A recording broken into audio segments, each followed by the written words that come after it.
Be doing a little bit of the net challenge. Be reading for 15 minutes. We're gonna set a timer. 15 minutes. We're gonna be reading Discipline is Destiny by Ryan Holiday. Number one best-selling author of The Obstacle is The Way and the Delay. The Daily Stoic? The Delay, not the Delay, Daily Stoic. Guessing right there. That's a word that we're gonna jot down. Oh, there it is.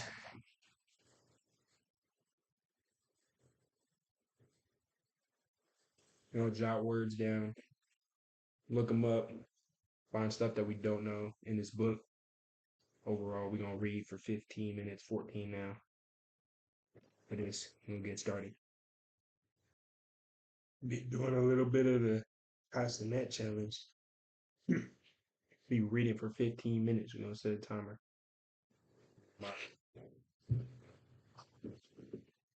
You know, set a timer. We got it going for 15 minutes. We'll be reading Discipline is Destiny by Ryan Holiday. Number one best-selling author of The Obstacle is The Way and the Delay. The Daily Stoic? The Delay, not the Delay, Daily Stoic. Guessing right there. That's a word that we're gonna jot down. Oh. Jot words down, look them up, find stuff that we don't know in this book. Overall, we're gonna read for 15 minutes, 14 now. The Four Virtues. It was long ago, now that Hercules came to the crossroads at a quiet intersection in the hills of Greece, in the shade of knobby pine trees, the great hero of Greek myth first met his destiny. Where exactly was, where exactly it was, or when, no one knows. We hear this moment in the stories of Socrates. We can see it captured in the most beautiful art of the Renaissance. We can feel we can feel his budding energy, his strapping muscles, and his anguish in the classic Bach cantata. Oh, whatever that word is. I already had that down, but whew, no, I'm gonna drop that down, whatever that word is.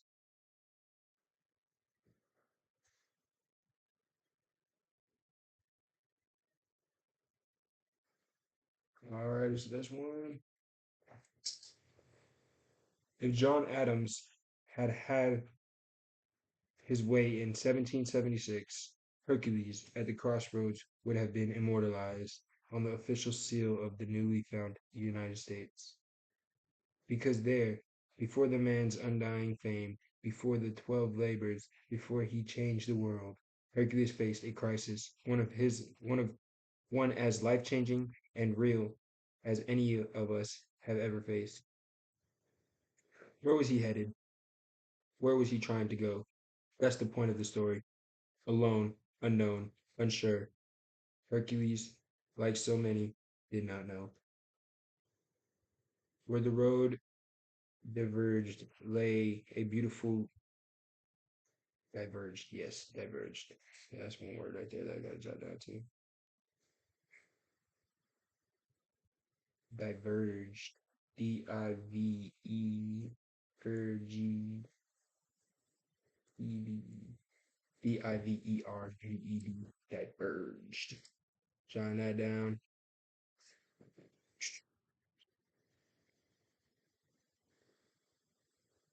Where the road diverged lay a beautiful goddess who offered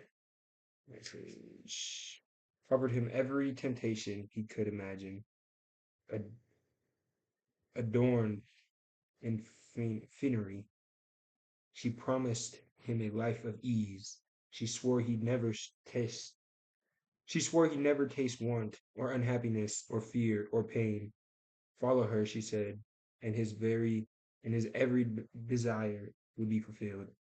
Ooh, that one was a tough read right there. I stuttered like a mug. Adored or adorned, Adorned, whatever that is, adorned.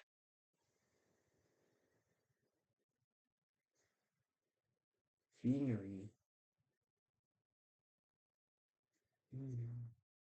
Finery. Ah, finery. Got it. So we growing, we getting better every day. She promised him a life of ease. She swore he'd never taste wants or unhappiness or fear or pain. Follow her, she said, and his every desire would be fulfilled. On the other path stood a sterner goddess in a pure white robe. She made a quieter call. She promised no rewards except those that came as a result of hard work. It would be a long journey, she said. There would be sacrifice. There would be scary moments, but it was a journey fit for God, for a God. It would make him the person his ancestors meant him to be. Was this real? Did it really happen? If it's only a legend, does it matter?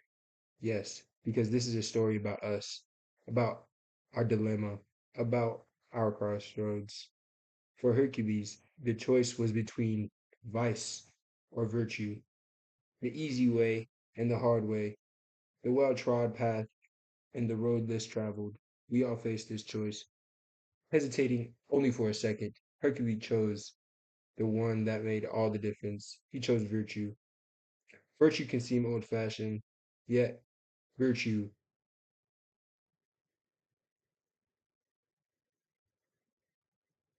orante, orante, orante. It's a translation right there. Translate to something very simple and very timeless. Excellence, morale, physical, mental. In the ancient world, virtue was compromised, not compromised. Virtue was comprised of four key components: courage, temperance, justice, wisdom. I'm actually going to go back and jot down those words real quick. Some of them I do comprised,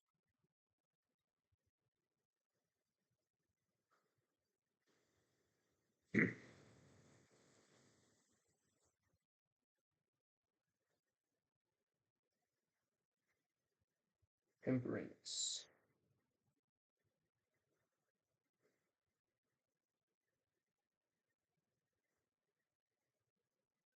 this wisdom. All right, here we go. The touchstones of goodness. The philosopher King Marcus Aurelius. You know what? We're gonna jot that person down too.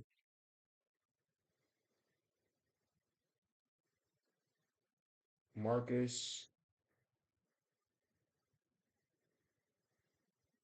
I don't know how to say his last name. But yeah, that's a person. Philosopher King. That's what they called the Marcus guy. To millions, they're known as the cardinal virtues. Yep. All right. Yep. To millions, they're known as the cardinal virtues for near universal ideals adopted by Christianity and most of Western philosophy, but equally valued in Buddhism, Hinduism, and just about every other philosophy you can imagine.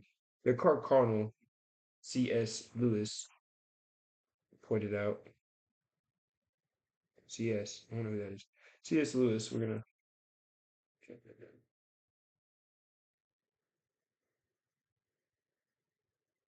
C.S. Lewis pointed out not because they came down from church authorities, but because they originated from the Latin cardinal, cardinal or hinge. It's pivotal stuff. The Latin cardinal or hinge. It's another word, cardinal. It's a Latin word, but anyway, what it means. It's pivotal stuff. It's the stuff that the door to the good life hangs on. There also are topics for this book and for this series: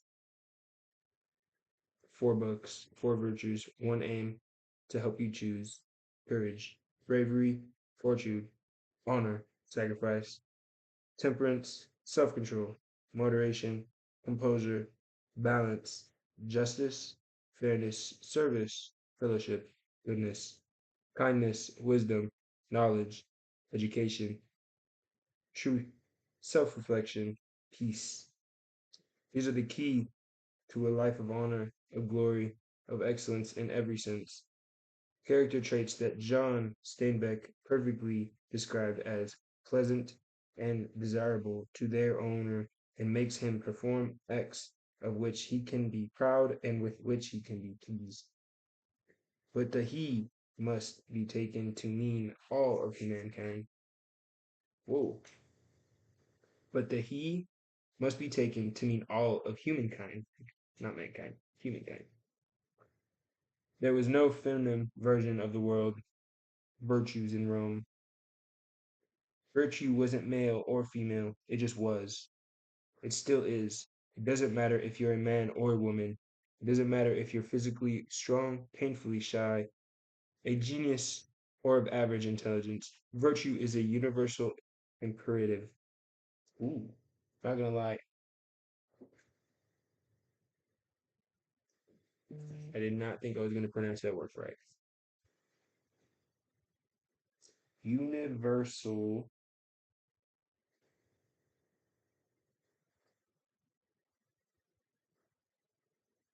imperative. Boom. The virtues are interrelated and inspirable, yet each is distinct from the others. Yeah, there it is. Yet each is distinct from the others. Doing the right thing almost always takes courage, just as discipline is impossible without the wisdom to know what is worth choosing. I'm not gonna lie, that's something I do want to write down. That was great. Discipline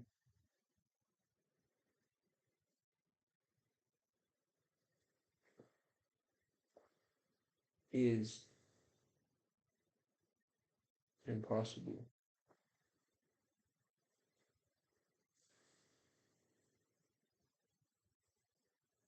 without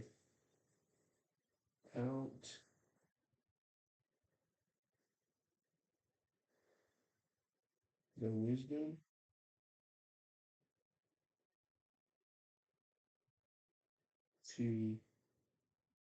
know what is worth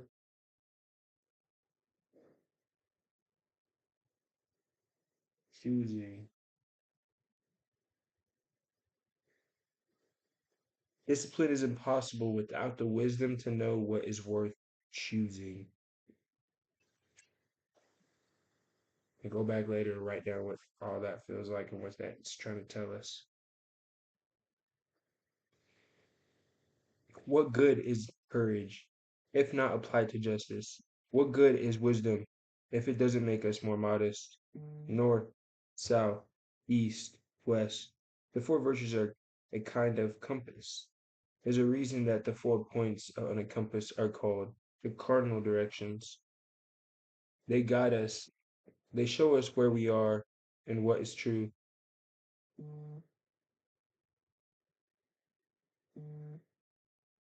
This is a person. Aristotle? Yes, Aristotle. Right there. Boom. Shot his ass down too. Oh, trying not to cuss as much. Working on that all 2016. 2026. Awesome at 16. Awesome at 16. I'm guessing that's a person. Aristotle. Because it says right here, Aristotle described virtue as a kind of craft, something to pursue, just as one pursues the mastery of any profession or skill. We become builders by building, and we become harpists by playing the harp. He wrote similarly, then we became just by doing just actions. Temperate by doing temperate actions. Brave by doing brave actions. Brave by doing brave actions. Virtue is something we do. It's something we choose. Not once. For Hercules Crossroad was not a singular event. It's a daily challenge, one we face, not once, but constantly, repeatedly. Will we be selfish or selfless? Brave or afraid? Strong or weak? Wise or stupid? We will cultivate a good habit or a bad one, courage or cowardice, the bliss of ignorance or the challenge of a new idea. Stay the same or grow, the easy way or the right way. Wow. Now that's a powerful, powerful message.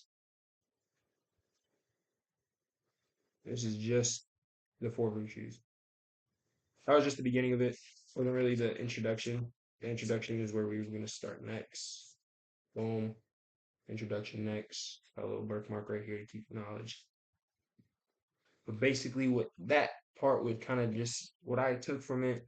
You guys have your own opinions, but what I took from it was basically that whole section right there was just giving you a rundown of what this book is going to be about. He's going to go over what it takes to be disciplined. He gives you an example of how Hercules had to go through all these challenges in his life, and no matter what, he conquered by just taking his four virtues. And as you can see, he says, you know, it's a daily challenge, one we face not once but consistently. He's saying that Hercules faced this consistently, consistently, consistently, consistently, and he chose to be selfless. He chose to be brave, or he chose to be selfish. He chose to be brave, and he chose to be strong, wise. He felt that he needed to build a good habit to overgrow these daily challenges. He had to have courage to overgrow these daily challenges, such as us in our daily life. We have to grow courage to find something new, to do something new, to be great, and to find something that we're good at. Every day we wake up to the same old when we don't even like the same old, same old. Some people don't even like the same old, same old. Some people want new. Some people want different things. Going out and finding that, as he could say, your virtues, your four virtues. What are you doing? Your north, south, east, west, your cardinal directions. Are you going to take those cardinal directions and go down the path that you want to? Are you going to find the courage to build up, to go and do what you want to do, to run that business, to be the best accountant, to be the best teacher, to be the best mom, to be the best stay-at-home mom, to be the best stay-at-home dad, wherever you are, no matter what. It's it's about finding those virtues for you. What are your cardinal directions? What is your path? What is your drive? What are you driving to be great at, to be perfect at? And don't get me wrong, there's nobody perfect in this world, but strive to be perfect. Because if you strive to be perfect, being mediocre is going to be someone else's perfect. It may be you're mediocre, but somebody else is thinking you're mediocre, they're perfect. So just remember that. Go about your day. That being said, be back tomorrow. Introduction, basically, kind of like that, chapter one. But it's just the introduction. Let's see how many pages we got till. Boom. Introduction, part one comes up after we read this introduction. We got about this much. Hopefully, we can get this done 15 minutes tomorrow.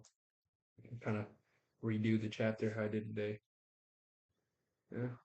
Well, let's all get better by the day. Starting with the good read.